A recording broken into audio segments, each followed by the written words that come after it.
restaurants are kind of like drug dealers, where they're like, I'm only selling to support my habit. And then they're like, I'm actually kind of making good money. And then they're like, I met the weight guy. So I think I might start doing that. And then everyone's like, oh shit, dude, you're a full on fucking drug dealer. And you're like, Right, you're like, how did this happen?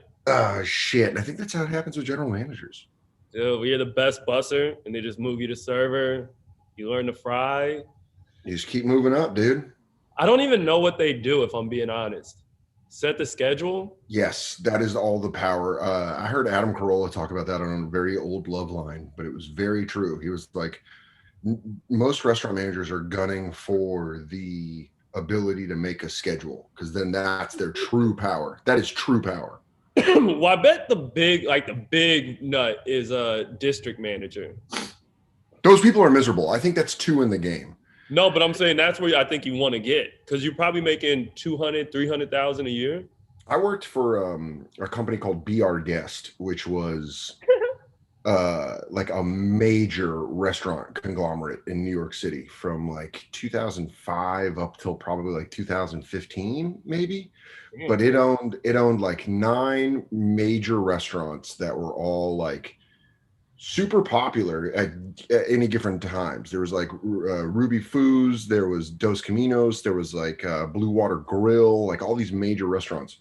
Right. I worked at Dos Caminos, and I would watch servers who are like, fuck this waiting tables life. Like, I'm sick of walking with 200 on a Thursday when I had a good section and I should be walking with 250 or 3. And you'd see them, and they didn't really reject the restaurant culture enough to be like, all right, well, I'm just leaving restaurant. They would be like, I know everything here.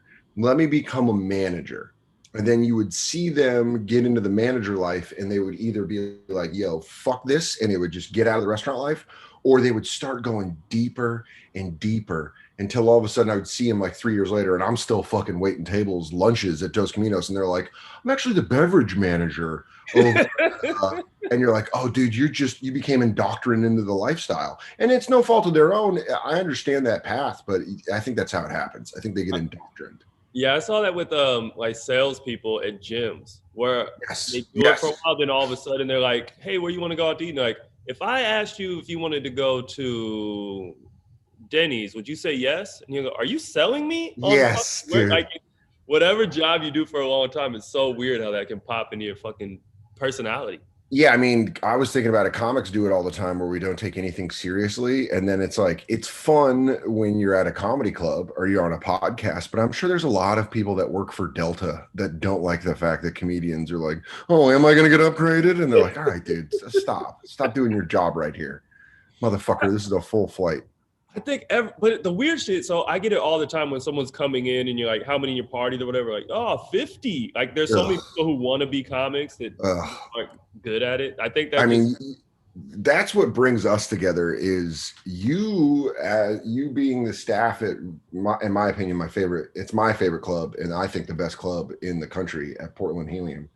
But you see what we have to deal with when the people try to like do our job with us, where they're like, hey, it's my brother's birthday, just leave him alone. You're like, oh no, I will 100% leave him alone. I have zero interest in your dumb friend's fucking birthday.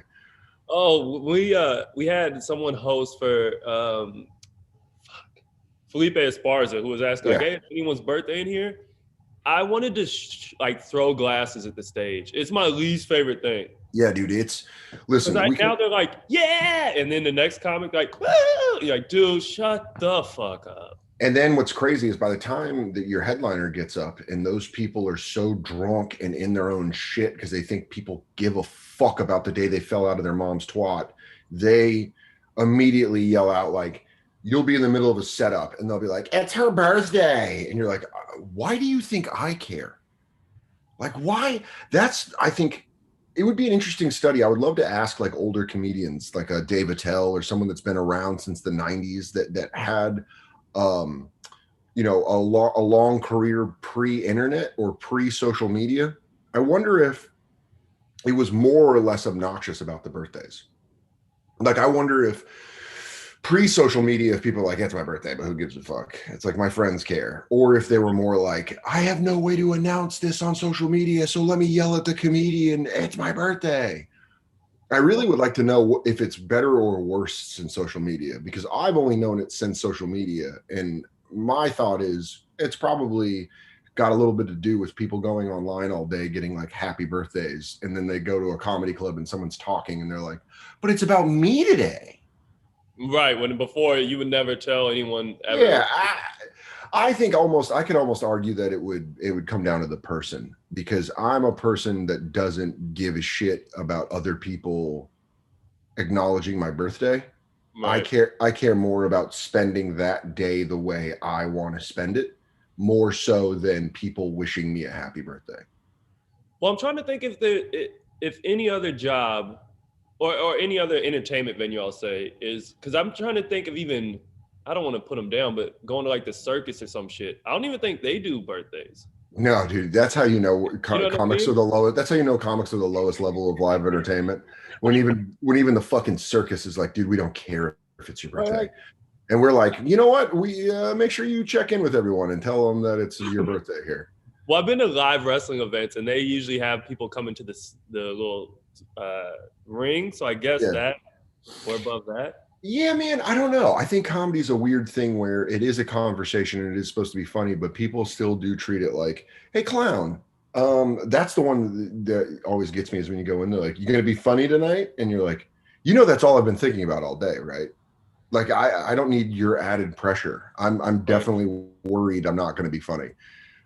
What kind of sociopath would I be if I'd be like, you gonna be funny? Absolutely, bro. Just make sure you hold on, because I'm about to fucking rock your shit. I'm just most of the time like, dude, I hope you don't hate my shit. I don't even know if that person could be funny. I don't even know if that person, like, there are those people like that. I don't know if they have the ability to be funny. Yeah, like look at your gay shirt or something like that. Yeah, they don't, and there's some of them that are making millions of dollars off comedy, and that's the surprise. There's some people that absolutely lack the ability to be funny or to take a shit on themselves, and they're fucking multimillionaires. And then all of us that are like, I stink. Right now we're like, what am I gonna do for work? Oh man. Well, thanks for doing this, man. It's yeah, of course, dude. I appreciate it. First off, it's good to see you. Yeah, man. I should have seen you for a full weekend this year, and I'm a little bummed. 2020 took away. I didn't get my fucking Portland weekend in 2020. Like, there's some people who didn't get a weekend here who I was thrilled about. I'm like, God. So I was trying to juggle it out. Like, all right, if I miss this person, at least I'm missing this person. And when they would extend the weeks, I'd be like, extend it one more if I'm gonna miss somebody good, yo. Yeah, dude. My favorite thing that people don't realize is all comics are just a bunch of gossipy fucking dorks, and we love when we hear, like, when we like a club and they don't like a comedian that we don't like, we're like, man, that's the best. And what sucks is when you're at like a good club and then one of the servers or manager will say a comic that you don't like, and they'll be like, I love him, and then you're just like, fuck. Yeah, he's really nice. It's just like, oh fuck. Well, I think for me, I always try to be political in a sense of, like, because I know that it is a tight-knit community. Like, there's what, 100 people in the world like you? Yeah, I would probably say working comedians, there's around 200 would be my guess, if I'm guessing. That seems large to me. Yeah, I guess you're putting in like the Jerry Seinfeld or somebody. Oh yeah, I mean, if you're counting like top tier, I would still say there's still. I mean, dude, I know a lot of comics. I would say there's at least 200 comics. All right, so yeah, people who could come in, work at A Room weekend, no problem. Sure. Not that many. So in any other industry where there's 200, like if I went into a Boeing engineering, whatever, like, yo, fucking Jim's a piece of shit. Like, I had dinner with Jim last week. Like, it's so tight. So I like, what are you talking about? He's a good guy. Yeah. I try never to shit on people outright because of that, but sometimes you're like, yo. You know what my favorite game is? You know what my favorite game with any comedy club manager that I like is you do the like dance where you're like, how about this guy? And you throw out like good ones first, Like I'll be like, Nate Bargatze, and you're like, the best. I'm like, man, one of the best working. Shane Gillis, so funny, Like I'll just do the stuff like Michelle Wolf, one of the best working. And then you throw out a name and you're like, huh? And then, Like, I don't know, man. And you're like, yeah, you don't know, do you? And they're like, no. And you're like, because he stinks. And they're like, it gets yeah. weird too. Like, so Carlos Mencia was here 2 months ago, right?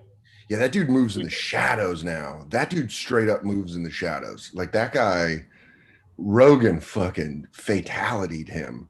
And he was up here and he was talking, and I felt kind of bad about it because you're like, ugh. I mean, he really did take his skeleton out, crack it over his knee, and then like threw it in the flames. Yeah, dude. He did 3 hours one night. God damn it. See, that is. What? And my point of that was, we were all kind of like, all right. But then the next night he did, I think, an hour 10. Okay. Hella high energy. So if that was the first time I saw him, I'd be like, dope. He had all this energy. He was a cool dude, and he was very nice. He had his nephew here opening for him. He was super dope. But these little things can change the whole weekend. The way you're like, all right, this dude did 3 hours, and I was here till 1 o'clock. And you're like, yeah. There's something that I understand, especially now in 2020, how fun it is to do stand-up. Man, I did a set last night inside for the first time in fucking weeks, and I was like, can I please come inside? Can I come inside and tell my sillies? I don't like being out in the cold. And I love, like, I have been daydreaming about the idea of once a vaccine has been distributed and people are okay and everything's opened back up and we're getting fucking full.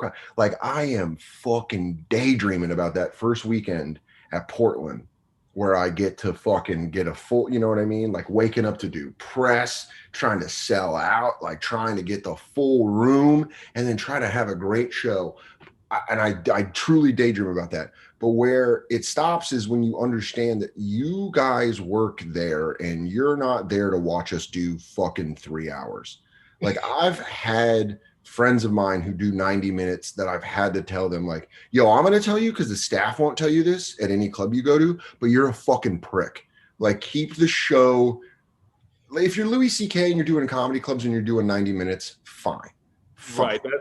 If you're Bill Burr and you're doing a special run of clubs, you want to do 90 minutes, fine. People genuinely want to hear you do 90 minutes. Even when Chappelle goes on like those 4-hour rants. I was around for one. It was great. It's just Chappelle though. It's like a jazz musician where you're kind of like, all right. But when a guy like Carlos Mencia does 3 hours, at that point you're like, oh, you're selfish. You're just an incredibly selfish person because there's no way that you have a tight 3-hour act. There's no way that you're fucking working on a tight 3 hours. So you're just jerking off. You're doing what Louis did to those ladies, but on stage to a fucking comedy club audience where you're like, come on. Well, luckily, yeah, the doors were unlocked. A lot of people left. But I don't think I could. I love Dave Chappelle. He's easily my favorite comedian of all time. I don't think I could sit past 90 minutes. I don't think I could have if it wasn't for the grand scope of what was happening. So he had his Radio City Music Hall show. Yes. Right. And so he came here on a Wednesday. He sat on this stage for 2.5, 3 hours or something like that with a newspaper and shit. And he was like, yeah, that's awesome. What do y'all want to talk about? So then the next night it was whittled down a little bit. Friday it was whittled down a little bit. And then Saturday he had like an hour 15. So to watch that happen, I was like, oh, okay, this is cool. But if I just came to that Wednesday show and saw that I'd be like, I don't know. Yeah, I mean, process in a fast, high-pitched. And also, Chappelle, and you could tell in his SNL monologue most recently, he has this ability. Patrice O'Neill has this, and Big Jay Oakerson has this, where they have this gravity where you just want to listen to them talk. So there's like a thing of like, what is he going to say next? I'm interested, even when he's not talking, when he's taking his time. And I think that is a different situation than someone like Carlos Mencia or other comics that I've heard about that just do, like I've heard like Eddie Griffin has done like 2 hours or 3 hours on a night. And you're just kind of like, man, I hear those stories, not from other comedians, but from club staff. That's like, shit. You know, like, because when you guys ask me, like, when do you want the light? I'm like, yeah, light me at 45, 50, and I'll do 55 to 60. And then, you know, When I was running my HBO hour, I felt bad. I was doing 65 to 70 I remember, yeah, you were bugging out about it, and I was like, it's fine, relax. Yeah, I came back to the green room. I was like, Nick, I'm sorry, man. I'm just fucking running it. And it was like, I think I ran it in Portland like 3 weeks before we taped. Yeah, I And think so it was like a thing where I was like, oh man, I'm sorry I went long. And you're like, yeah, dude, you did 65. You're okay. But I just, because in my head, I think the way I was raised was I was raised by a single mom who was always like, I think she was trying to tell me that I was fucking up her like relaxing time. But what she did is she set my brain to be like, people are affected by what you do. Don't be rude and don't be selfish. And so it's like, it kind of fucked me up where now I'm worried about everybody to the point that I don't even worry about myself. So now I've got to like do reverse damage control. But what that definitely did is it's like, oh man, am I going too long? Like, am I taking up too much of your time? Like, I think I'm the only person that apologizes to his therapist for taking up too much of his time. Like, I'm like, I get it. It's now. It's fine. I can roll. It's cool. Yeah, dude. Like I'll be 40 minutes into a therapy session and I'm like, dude, I've just been talking about myself. How you doing? And he's like, I'm your therapist. You're supposed to talk about yourself. Like, it's just feeling like I was making it all about me. All right, so I guess we'll start it now. This is Center Stage with Dan Soder. He's amazing. You can catch out Son of Gary, which is really good. He's on the Bonfire. You doing that 4 or 5 days a week? We do 4 days a week, 6 to 8 p.m., Monday through Thursday. Big Jay, he's a very busy man. So I do again appreciate you for coming out here and talking. Yeah, dude. If you want to support Helium while we aren't necessarily open, you can go to the podcast network. You can go see some digital albums. We have a merch store. You can wear cool hoodies like I'm wearing, gift cards, online classes, yada, yada, yada. Yeah, and it'll be back. Helium will be back. Helium will be back. My worry is that, so were you doing inside shows a lot during the pandemic? Or I did some. I did, I did some until it felt like, you know what, man, this isn't, I don't know. I've had this talk with a lot of comedians. I don't necessarily care about my own health. Like I obviously don't want to get sick and I don't want to, die, but I worry more about like my girlfriend's health, the people that come to the show's health was like a real thing because in June, I did Helium in St. Louis and they did a wonderful job of, everyone had masks. It was socially distant. They fucking had different microphones for the comedians. They did a wonderful job with all the COVID, with all the COVID stuff you needed.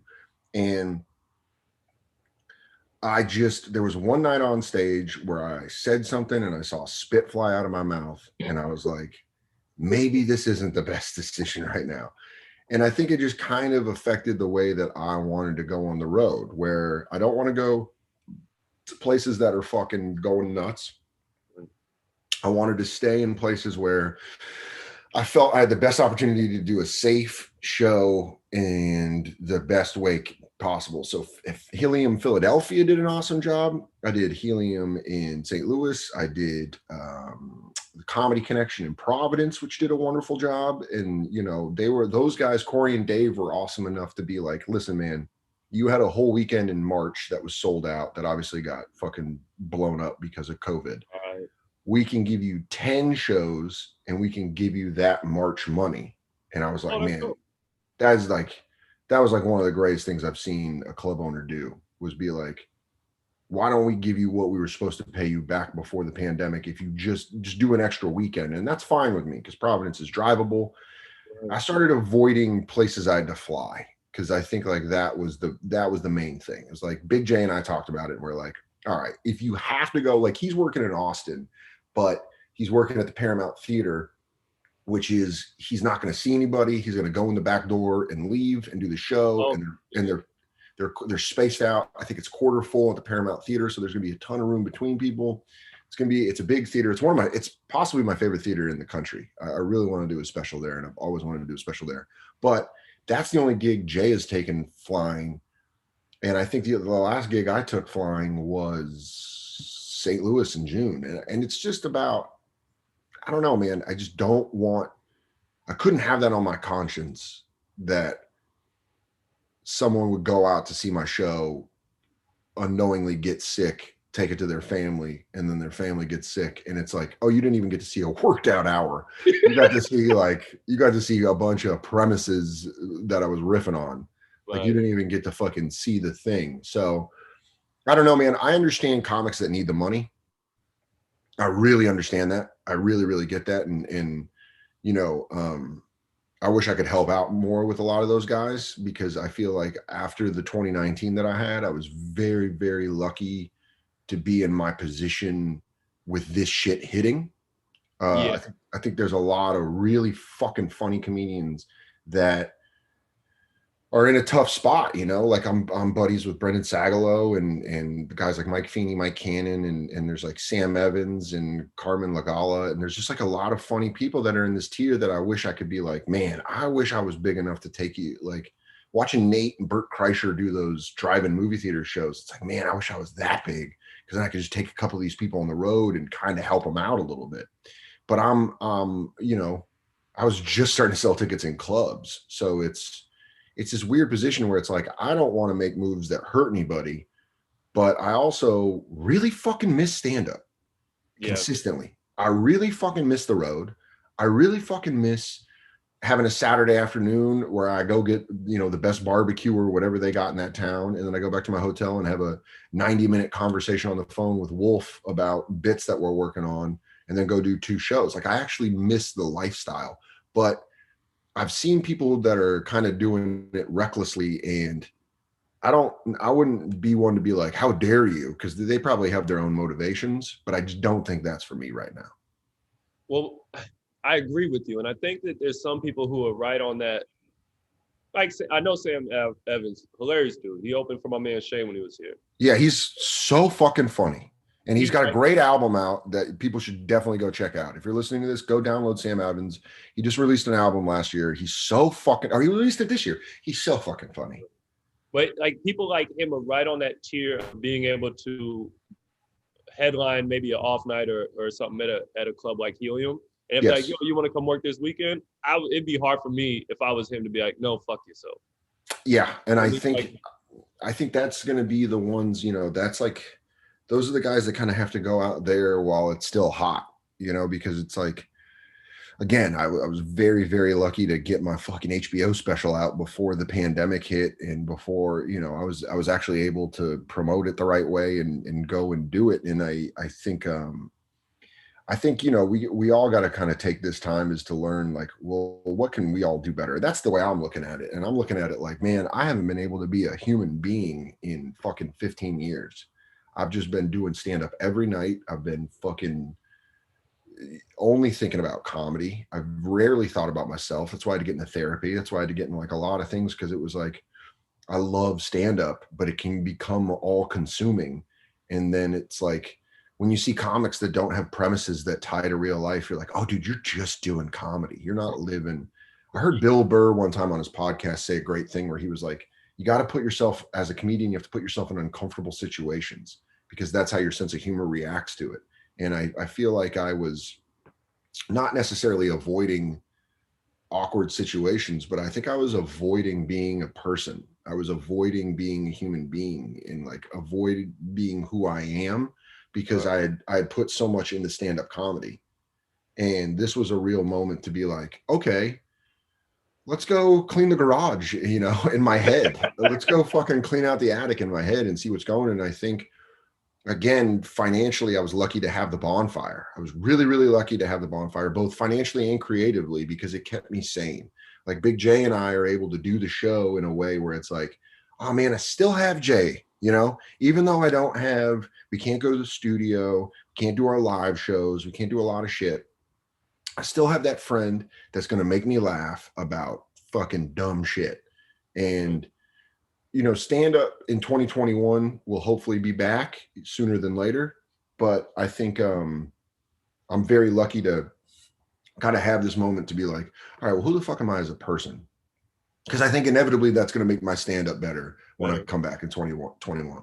Well, I think it'll be back. My worry is that it's going to be weird. Like so we had, you know, do the announcements like, are you ready to laugh? And people before like, yeah, until I was trying different things to say because people weren't saying shit. Like the crowds were so weird and it was so strange. And so when the vaccine gets distributed and people are like, hey, you can come in 60%, 75% capacity, I'm very curious to see how it's going to be. They're going to be wild. They're going to be fucking wild. I'm telling you right now, it is going to be fucking, the energy is going to be, people are going to be like, ah, like the hecklers you guys are going to have to deal with is going to be off the charts because people are going to. Any during this. I know, you know what? Well, that's crazy because I had one guy.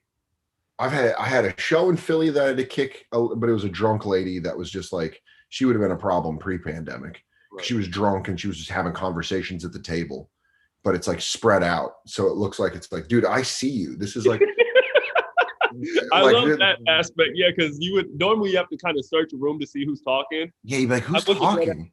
Yeah, dude, the room is set up like a fucking wedding reception. You're at table 9. You're at the cousin's table. Like, I can fucking see you. Shut the fuck up. And then there was a guy that was just this fucking blackout Polish dude at a show in Providence who was just so drunk. Like in the first 5 minutes, he yelled something, and I'm like, oh, you're not even you're incoherent. And he was like, Trump for president. And I was like, are you Polish? And he's like, yes. I'm like, you can't even vote. What are you talking about? Why are you heckling me? What a Polak move to heckle me with an election that you have zero effect on. But it's I think you're going to see when people come back in, because something I was noticing is when I was doing jokes that might have a little darker premise, you know, whether it be making a joke about the opiate epidemic or making fun of like death or in any way, you heard people get tight.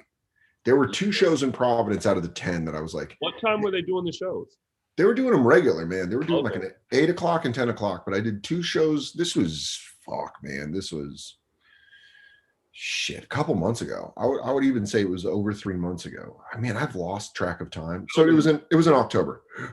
I did the 2 weekends in October, and there were 2 shows that I was like, oh shit, I'm bumming people out. Like, I'm legit bumming them out. Like, I'm like bringing up this joke that obviously is like funny and I'm like trying to make fun of, but people are like, yeah, I'm going through a lot.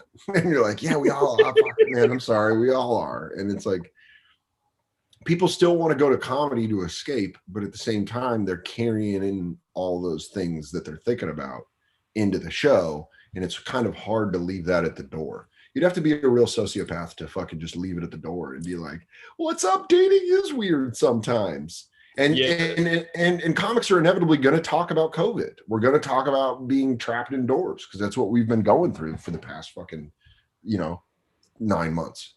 The one thing I'll say with the COVID jokes is that if they were funny, people never got tight on them. Yeah. That's the one, like, I was thinking it with maybe 9/11 or something like that, which I was not in clubs then. But I don't know if you could have been like, man, it's bomb. Like, I don't think you could have got away with that. Well, one of my favorite stories of all time is Louis C.K. got kicked out of the Comedy Cellar because he did that. Such a funny joke where he's like, you know how big of a piece of shit you are with how fast after the towers fell you jerked off. And he's like, for me, it was in between towers. And you're like, dude, that is so fucking funny.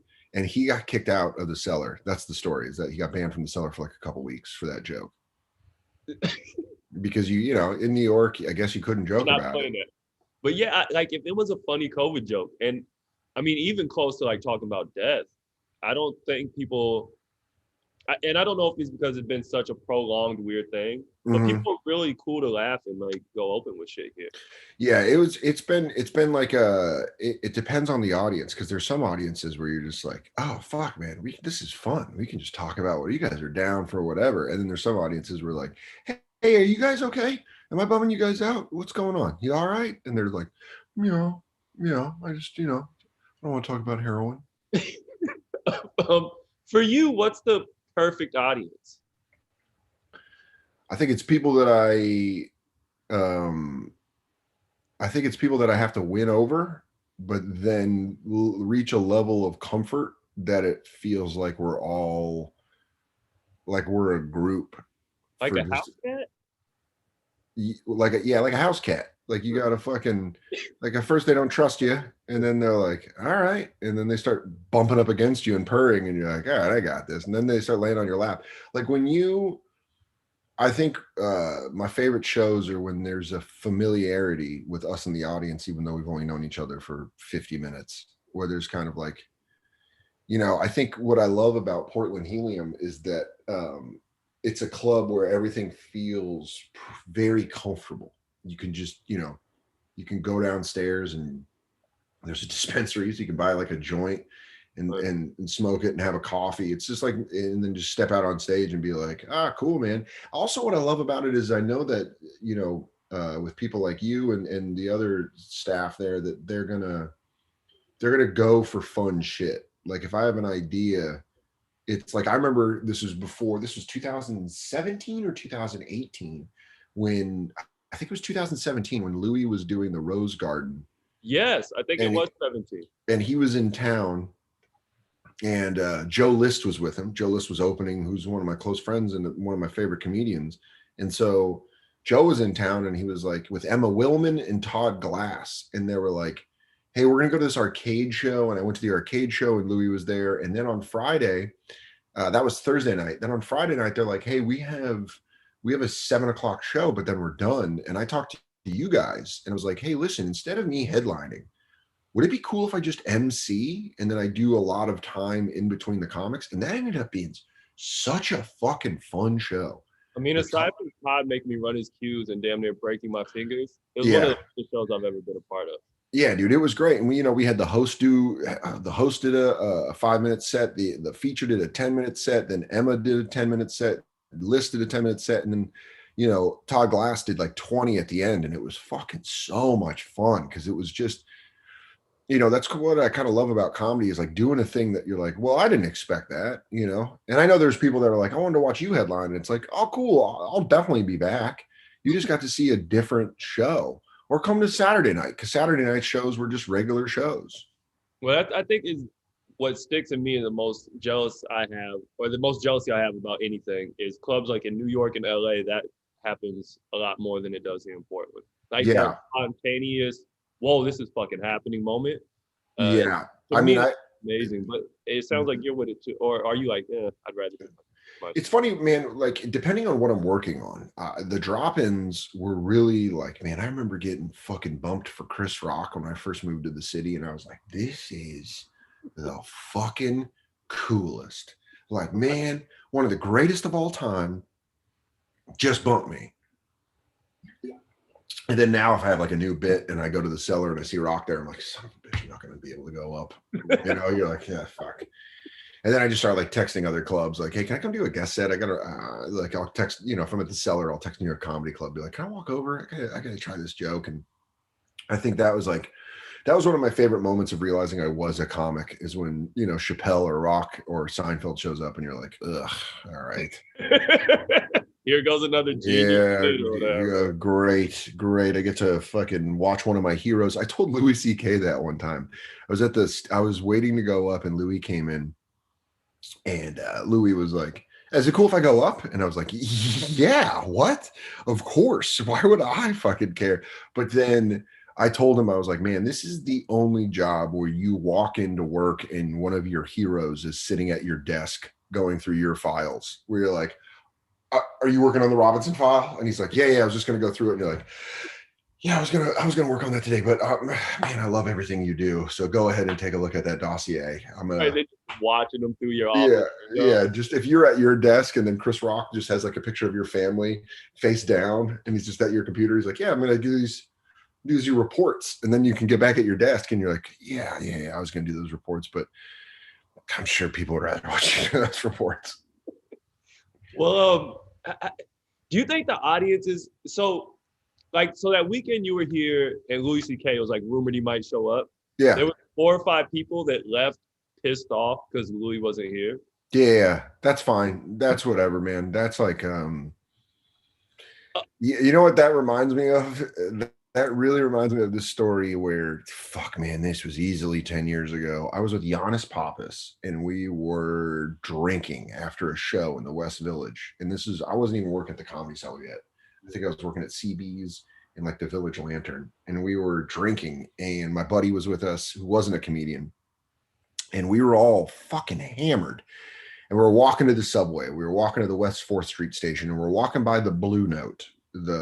Actually, it was down the street from the Blue Note. We were walking by an infamous jazz club, and there was a limo on the side, and we're like, oh shit. And out of the limo was like two big dudes, and then fucking Prince walked from the limo just in front of us, just right on 3rd Street. Gets out of the limo and walks backstage into the jazz club. And Giannis, my buddy, and I are like, well, we got to go in. Fucking Prince. We just saw fucking Prince. Right. So we buy a ticket in, and I'm telling you right now, Nick, we were fucking hammered. And it was like 2:00 in the morning. Like to the point where they shouldn't have gave you tickets to get in. They should not have sold us alcohol. They should not have let us in. We were fucking drunk.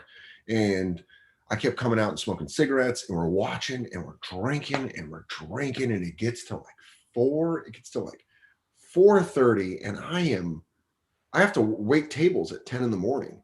And I'm like, dude, I got to open cafe in fucking 6 hours and 5.5 hours.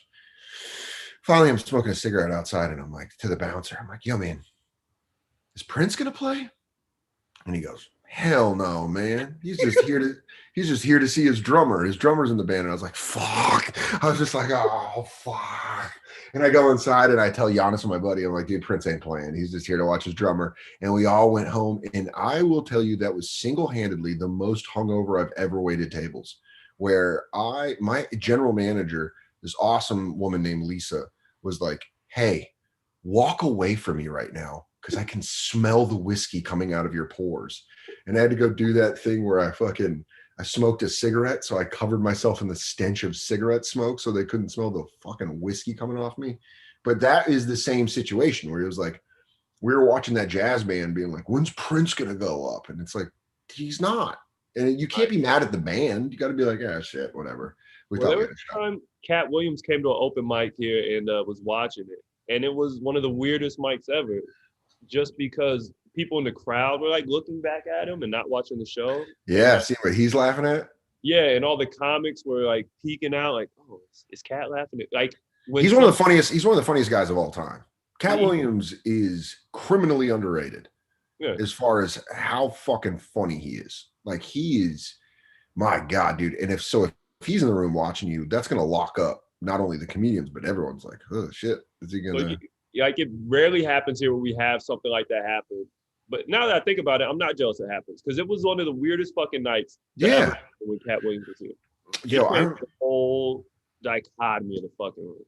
What's weird is when people come in that change, like the Cellar has a certain DNA to it. So when certain people come in, like I remember one time Dwayne Wade and LeBron James and the Miami Heat. This is when LeBron was with the Heat. And they all came in to watch Aziz, and like everyone was like, oh shit, oh shit, oh shit. And I remember like fucking Matt Damon was there one time, and I was like, oh shit, oh shit. But the most I've ever seen the DNA change was fucking Carlos Mencia came to the Cellar, and all of the comics were like, I'm not going up, because he went and sat in the room. And they're like, I ain't going up. Like, I watched it. I watched so many. Dude, I watched 3 comedians specifically that I can remember be like, fuck, I gotta do old shit that's definitely been on television. They're all like, I gotta get out there. And I mean, it's like, dude, that rep follows you, you know what I mean? And that changed the DNA for the night. Everyone was like, dude, fuck that. I ain't going up and having like, I remember Vecchione was like, oh god damn it, what did I do on Letterman? He's like thinking about what he did. He's like, what did I do on the Tonight Show? I gotta fucking do that set. And then he did that set, and obviously Carlos Mencia is a nice guy, and he was like nice to Mike, but it was like, damn, dude, I would fucking bug me if I knew that I had that effect on a comedy lineup. Right, where you're like, oh shit. Shit, you guys don't want me hanging out? Have you ever had to tell a feature not to do, or a host not to step into material, or has that ever been a thing you've had to worry about? The only time I've ever had to do that was when I was working on an hour to tape, and we had a similar premise, and it would just be like, hey man, if it's cool, I have this premise. I'm just working on this special, so I just gotta like work this premise out. But I've never really felt confident about doing that. I've always felt like usually MCs and features are newer comedians, so they have like what they're using is their best. So if And it they might be have, the only. yeah, so it's like I always have the feeling as a headliner where it's like I can usually take out a bit and put in another bit, even if it's an old bit, just to be like, yeah, man, don't worry, I ain't, you're trying to get your momentum going. Also, it's like kind of a good obstacle as a headliner to be like, all right, how do I change it up? How do I do a different bit? But I know guys that are very like, yo, dude, I do a joke about that. Don't do that. I know someone who'll be like, no impressions, no crowd, like everything I do, you can't do. I mean, I would understand if, like if I had an MC that was just doing crowd work, I would probably be like, hey man, can you do a couple bits? Like I would try to say it in a nice way where I'd be like, hey, man, don't just do crowd work, because then I usually, if I have an ask, I'll try to explain it in a way that isn't fucking douchey or, Well, I would snooty. explain it like you're fucking up the show. Yeah, I'll try to tell them like, hey man, they're gonna think this whole show is crowd work, and that's not what it is. Yeah, stop what you're doing because you're not gonna make this show any better. Yeah.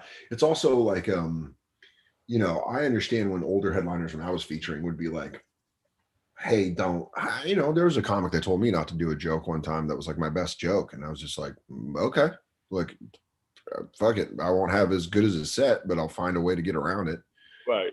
Because this is, comedy it's not basketball. It's not, you got to be 9 out of 10. You don't have to shoot 50%. I think comedy's a long game. It's more like baseball. If you hit 3 out of 10, you're a fucking Hall of Famer. So you just kind of got to learn how to swing for what pitches. And there's times where people will have a similar premise.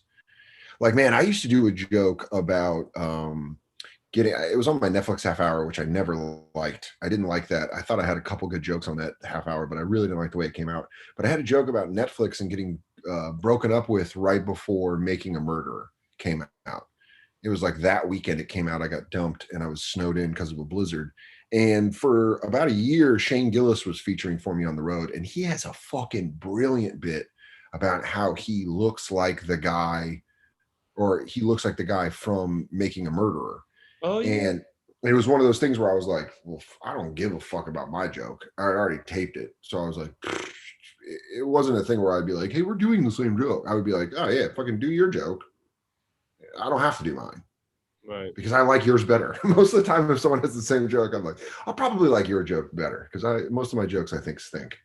I mean, that's why you're probably one of the nicest people working in comedy. To be straight up. I mean, I don't know, man. I think I've been realizing in 2020 that can kind of be a downfall. I've been kind of looking back at some of the way that I've treated people that maybe I don't really necessarily, and I'm talking strictly comedians here, is I think I've had a real come to Jesus moment where it's like, I think I was nice and I let that get in the way of me not expressing my true feelings about how I feel. Right. And I feel like I always want to be nice first. And I think that can be a real detriment when you're trying to, when I'm talking to someone that maybe I think is a bad comedian, it's kind of like hard to be like, well, where's the honesty? Where do we bump up against the honesty? When do I stop being nice? And when am I like, yeah, man, I can kind of see that you're just using this for money.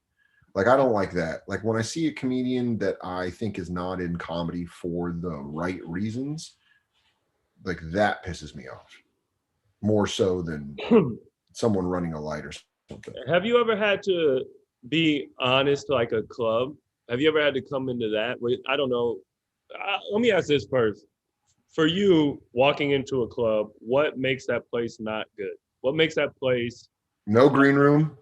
When they don't have a green room, you're immediately telling me that you don't give a shit about the comic. Immediately. If I come in and they're like, we don't have a green room, you're like, cool. So you don't have a place for me. You don't have a place for me to sit. Like, you can sit at the bar, and you're like, yeah, that's because I don't think a lot of those clubs that don't have green rooms, they don't understand. It's like, hide your comedians. They're the act. I can tell you right now, a guy that comes and sees me do stand-up is less impressed if I'm just sitting at the bar. I know it's cool for them to be like, hey man, I'm a big fan of yours, but it's like, you feel like a chump as a comedian because you're like, hey, what's up, man? There's a club, and I won't name names, but they don't have a green room. And one time I was like, hey, so what do I do? And they're like, I don't know, just hang out. And you're like, cool, I'm gonna go sit in my fucking car. And they're like, okay. And you're like, man, this doesn't make me want to come back. I think that there has to be some pageantry to a whole comedy club. Like you can't, man. I mean, this dropping nachos off to a table and then coming on like there has to be separation. You have to be exalted in a way that works. And it is a delicate balance because, man, there is something to be said about that. I think comedy is best when it's still a little mysterious, where you don't know a lot about the comedian and you let them paint the picture. I think is a better idea. And I think when you don't have a green room and you just see him sitting out there, that takes away from it. I think comedians also, I think in 2020, we really saw a lot of comics show their ass, where they were like, this is my creative process. And I've been guilty of doing that before. But I think what that fucks up, it's like, yo, dude, I don't want to know everything about you. Stop telling me everything about you. Leave some mystery. Like Dave Chappelle, there's enough mystery about him that I know he's married with kids. Maybe I'm able to find out his wife's name by listening to the jokes or whatever. But I know Dave Chappelle through his act, which is how I want to know him. Right. I don't want to know him because he's a, like doing the Bonfire, it's a show where we're just being friends and being funny. But even there, it's kind of like, well, I got to protect some stuff. Like, I kind of want to protect some stuff so that I'm able to write jokes about it. So that when you see a joke about maybe my grandmother or something, you're not like, actually, the real information is this. And then you're like, well, then fuck me. Why am I writing these jokes? That was going to be my thing. Like, I think Rogan probably has spoken more on a microphone than anyone. I mean, he talks 4 hours every 2 weeks. But when he puts specials and stuff out, he's still talking about things that you might not necessarily have an opinion on what his opinion is. So once I have an opinion on what your opinion is, or if I have a thought on what your thought is, it's hard for me to go along with the joke. That's also why I think being overly political, unless you're a political comic, can be a real Achilles heel. Because I think if you are too political and you're putting out like, well, this is my stance on this is my stance on this is my stance on this, then when you go up to do stand-up, people are like, well, I already know your stance. You've led with it. So now the joke is kind of useless because you can't twist it. You can't turn it.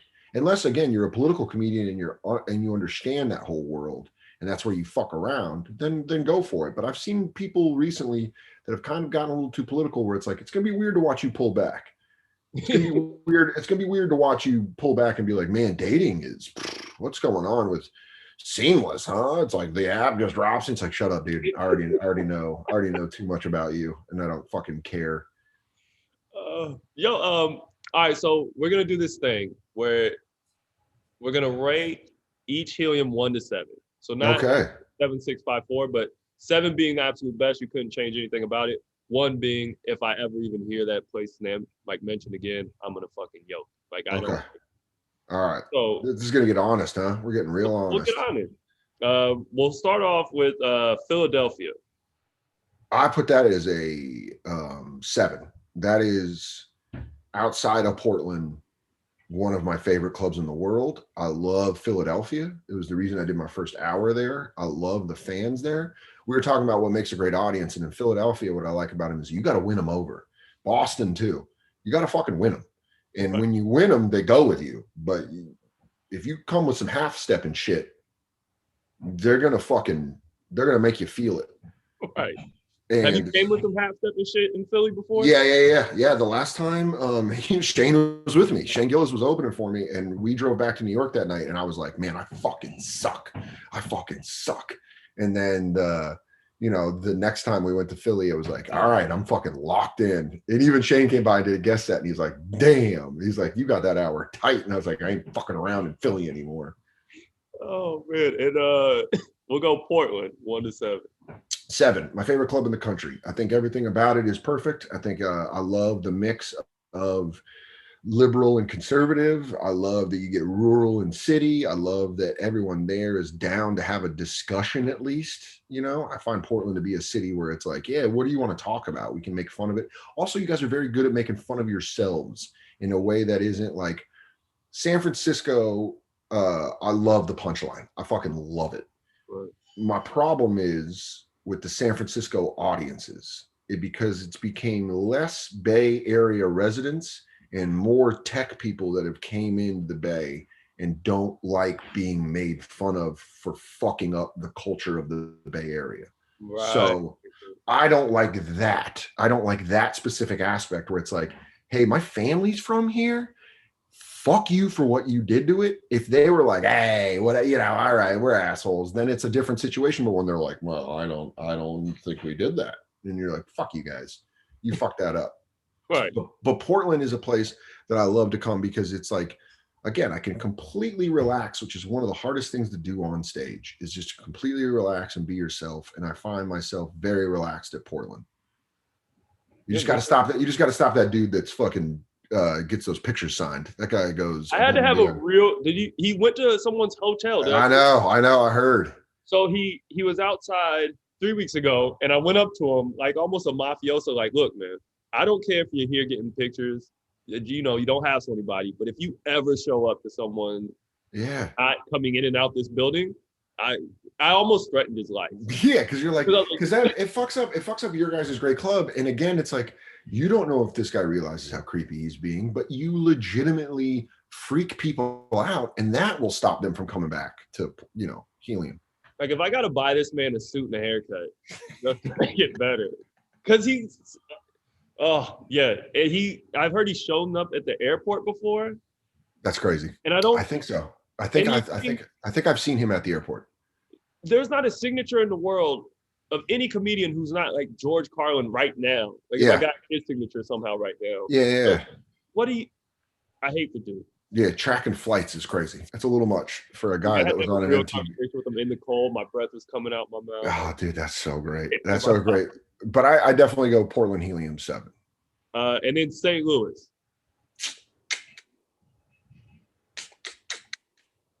Man, I don't know. I've had 6 weekends there. I've had 3 weekends there. I would put St. Louis Helium at a 5, but it's gaining. It's gaining because I think they have a new GM there that's from Tucson, and he really knows his shit. And it was fun to talk to him because you're like, okay. Because again, like with you at Portland, when I know the people, I'm like, all right, this guy's going to run a tight ship. So I feel like it's 5 with improvement. It's improvement. Yeah. But I was there a couple of years ago, and it was a fucking straight up 3. I was like, dude, fuck this shit. I'm out. I think I remember talking to you about that. Yeah. And then Raleigh. Come on. You got Brandy. You got everyone down there. That's a fucking 7. That is a solid 7. I fucking love Good Nights. I love the staff. I love the fucking crowds. I fucking love Good Nights. Have you been to Indy yet? I have not been to Indianapolis. I still owe Indianapolis a reschedule. And and RIP Cap City. That's nuts to me. I still don't understand that. I don't know, but that club was a lot of fucking fun. Yeah, it still blows me away that was a club that I was like, that was one of those clubs that I was on a prove something mission, because when I first started headlining there, I was selling like 16 tickets on the Late Show. And I was like, all right, as the years go on, I'm going to fucking keep building to fill this fucking room. And then I did one night at Moon Tower. I did shows there, and I had a sold out show, and I was like, yes. And then I was like, wait till this weekend. And then the fucking COVID hit. And then I was like, all right, well, and then they're like, Cap City's closing. You're like, motherfucker, I didn't get a chance.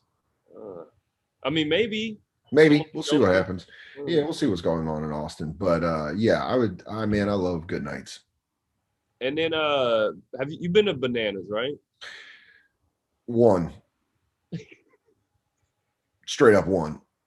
Was it the city? What happened? Straight up 1. It's a fucking Holiday Inn, and they don't have a green room. That was where I had to sit in my car. And the funniest thing that's ever happened to me in my entire career was they have 2 rooms. They have like by the way, the people that run Bananas are fucking sweethearts. They are the nicest people in the world. I featured for Bobby Kelly there. I used to feature for people there, and it was great to come back and headline. I just cannot stand not having a green room, but what the funniest thing that ever happened was you do the main banquet room, right? And it's a Friday, Saturday gig. So Friday shows, I come and I'm with Justin Silver and we do like the main banquet rooms. And then fucking Saturday, my ticket sales weren't that great. And Saturday I show up and they're like, yeah, you're not in the main room. I was like, what's up? And they're like, yeah, we moved you to the side room. There's a quinceanera in the main room. And you're like, man, I got bumped for a girl becoming a lady. Like I got bumped for fucking, and it was in the room it was like narrow and long, and I was like, man, this is where you all keep the folding chairs, isn't it? And they were like, no, no, no, no, no, this is a room we use for comedy. So I kept making that joke on stage. I was like, if you guys do not laugh hard enough and I hear the bass of a Pitbull song, I'm gonna fucking hang myself tonight. And it was just like one of those fucking weekends where you're done and you're like, you feel the sweat drying on your forehead as you get in your car to drive home. And you're like, thank God my house is drivable from here. Yeah, that's rough. Yeah, it was a rough one. No, I think too, some people are blessed with an abundance of riches. Like I run a really good I can fuck it up. Yeah. You know what I mean? But I was given something that was really great. But if I had to like, hey, sorry, Dan, you're in the fucking closet tonight over here on the side. I mean, yeah, dude. But honestly, I wouldn't even know if I blame the club, the managers of that. I blame more of like, well, who booked that? Who was like, no, we have our comedian there. They're like, listen, my little girl's turning 15. I need the big room. And they're like, put $100 in the collar. Yeah, like, they go, mijo, she's gonna have the main room. And they're like, yeah, this clown can go in the fucking chair storage. And then I got Buffalo. Oh man, I think it's a 6. It'll be a 7 when I sell tickets in Buffalo. I've always half sold Buffalo, but man, do I love that room, and I love that. I love that fucking town. I love doing comedy in Buffalo. They're great. Yeah, I'll get it back. We'll get it back. For you, how important is the staff of a comedy club? For me, it's more about like I enjoy a staff that likes being there. You can tell when a staff likes working there and when a staff is just like, let me punch the fuck out and get out of here. Like Comedy on State in Madison, Wisconsin is straight up a family. Like you can tell they all love working there. I can tell a club, a staff loves working there when I am jealous I can't go out and drink with them because I don't drink anymore. Right. That's the sign of a good staff. Is when you want to go party with them and you're like, fuck man, I don't drink anymore. But you guys I would definitely go out with. Well, I think people who do work in comedy clubs, I've said this a million times, are cool people. Yes. You just have to weed out the people. Like you can get overran with people who are just doing it for a job, and you kind of got to weed them out. The people who usually come in and apply to a comedy club, off the rip, are going to be cool individuals. Yeah. I mean, there's been a lot of like, it was weird, man, because I'm so used to American comedy club staffs and like how I talk to them and how there's like this like casual, interaction. And then I went to and I did the Fringe Festival last year in Scotland, and you have like sound techs, and it's like these British kids that are like they're helping out with the festival because they love this shit. So they're not like comedy club employees; they're just like tech people from the theater. And I think stand-up comedians are far too honest with how we feel about ourselves that they don't know. I think comedy club staffs understand our self-hatred in a fun way, whereas those tech people were like, "Are you okay?" And you're like, "I fucking hate myself. I fucking bombed." And like, "Oh no, you didn't bomb. You're gonna do all right next time." And you're like, "Yeah, no, I'm just like saying this because it's just like a little self-loathing." And they're like, "Well, don't self-loathe. You're doing so good." And you're like, "Stop! Please stop trying to do this. I just let me sit in it." Well, I think staffs and comedians alike can go through hellish weeks. Like I think, there's been weekends where I'm paying the comic, I'm like, sorry, and like shit was. Man, that was probably the hardest part for me. When the ticket sales were real low when I was on the road, is you feel this responsibility to the staff that you're like, man, I'm sorry I didn't make you guys more money. I'm sorry. Because the opposite effect of that is when a staff member comes up to you and they're like, I fucking love your crowds. They tip so well. And you're like, fuck yes. Because you want your audience to understand that these people are at work and they need money.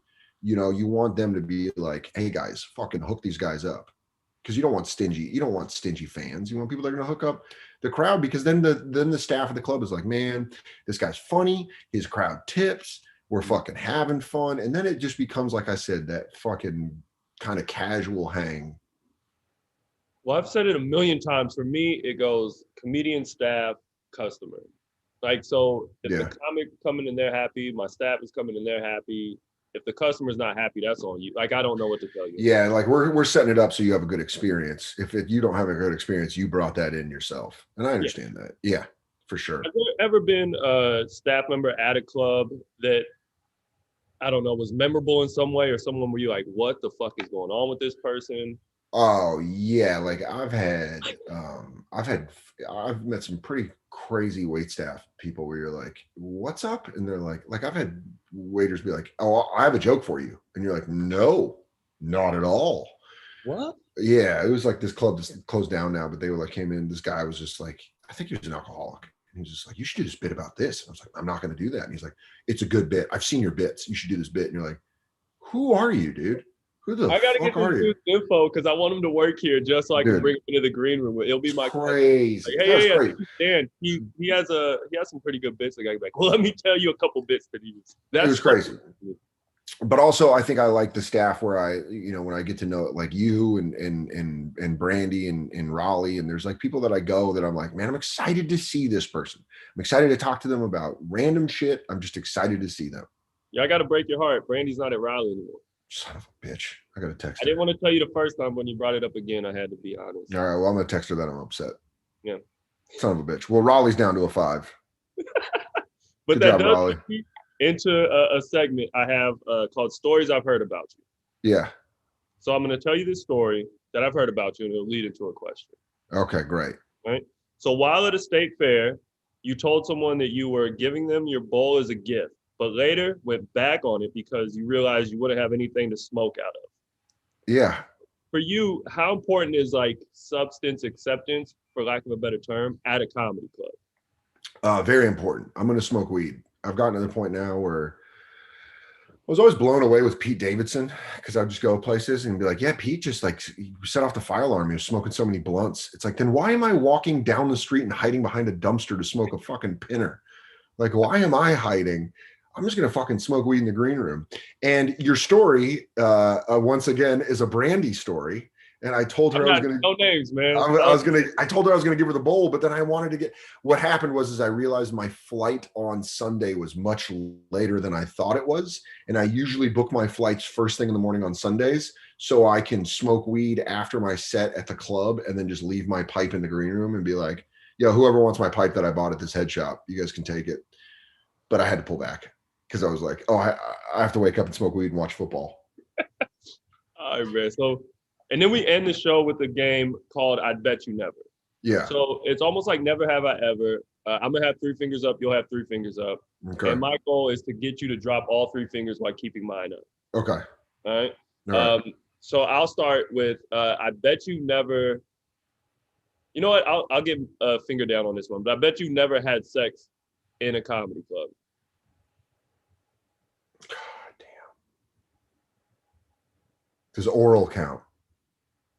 You'd have to ask Bill Clinton, man. You know. I have seen oral early in my career, very, very early, very, very, very early in my career, very, very early. I would say it was George W. Bush was in office. So we're going 2000, 2008. Right, way back when. Way back. So then your goal is to try to get me to put down a finger without putting down one. So never have I ever woken up in a comedy club. Oh, that was a rough night. Yeah. All right. Okay. So I bet you've never worked without a microphone.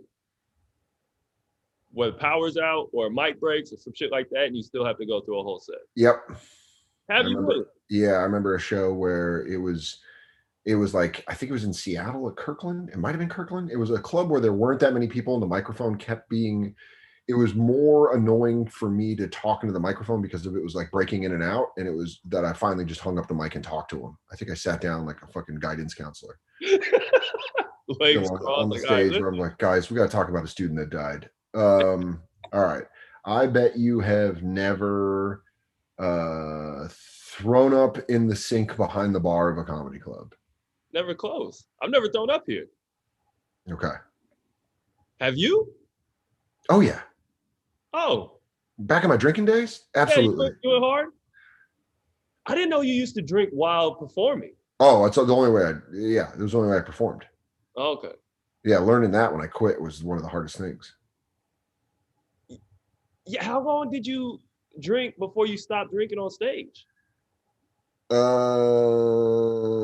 I've been doing comedy fucking 8 years when I quit.